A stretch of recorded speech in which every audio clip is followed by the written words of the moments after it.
বিদ্যুৎ পরিবাহী তারের সংস্পর্শে এসে মৃত্যু এক যুবকের।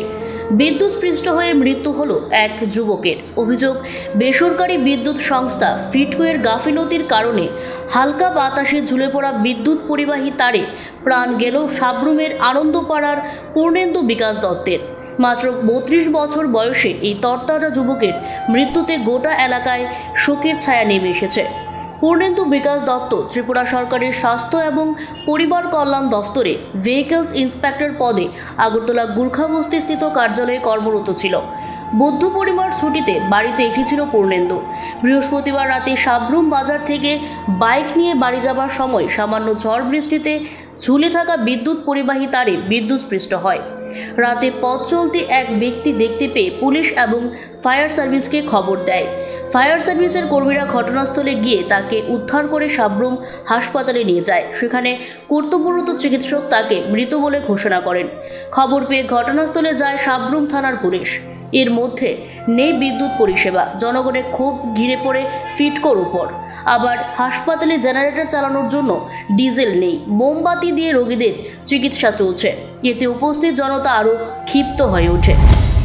ডক্টর প্রবাল ভৌমিক। কোন হসপিটাল? হ্যাঁ, এটা কোন hospital? Sabroom sub divisional hospital. কিতে হয়েছে স্যার? হ্যাঁ, কিতে হয়েছে? একটা কিছুক্ষণ আগে 11:40-এ ফায়ার সার্ভিস একটা ব্রড ডেড পেশেন্ট নিয়ে আসে আর কি, একটু আগে। নাম কি স্যার? ওর নাম পূর্ণেন্দু বিকাশ দত্ত, 32 ইয়ার্স, 32 ইয়ার্স। কিতে হয়েছে স্যার? হ্যাঁ, কি হয়েছে? জানা গেছে যে বিদ্যুৎ পৃষ্ঠ হয়ে ও রাস্তায় পড়েছিল আর কি। তো ফায়ার সার্ভিস পেয়ে ওকে নিয়ে এসেছে। মানে হাসপাতালে আনার আগে কি? হ্যাঁ, আনার আগেই মারা গেছে। শুক্রবার মৃতদেহর ময়নাতদন্তের পর পরিবারের হাতে তুলে দেওয়া হয়। পূর্ণেন্দু ত্রিপুরা একজন পরিচিত ক্রিকেটারও ছিল। এছাড়া ফুটবলে ভালো গোলকিপারও ছিল, যার ফলে তার শুভাকাঙ্ক্ষী এবং গুণমুগ্ধ ছিল অনেকেই। শুক্রবার সকাল হতেই তার মৃতদেহ দেখার জন্য সাবরুম হাসপাতালের সামনে ভিড় জমায় প্রচুর সংখ্যক জনগণ।